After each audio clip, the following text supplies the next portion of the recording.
Senhor Deus. Agradeço-te pela água, preciosa dádiva que sustenta a vida em nossa terra.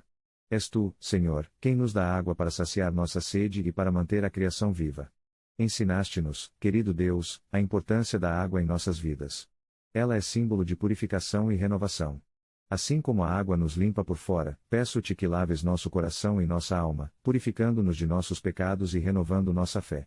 Que possamos ser conscientes do valor da água, usando-a com gratidão e responsabilidade para que possamos preservar a água para gerações futuras. Bendito sejas, Senhor, por tua provisão constante. Que possamos nunca subestimar o valor da água. Sejam todos abençoados nesta mensagem. Por favor, se inscreva neste canal, compartilhe e comente ajudando a evangelizar.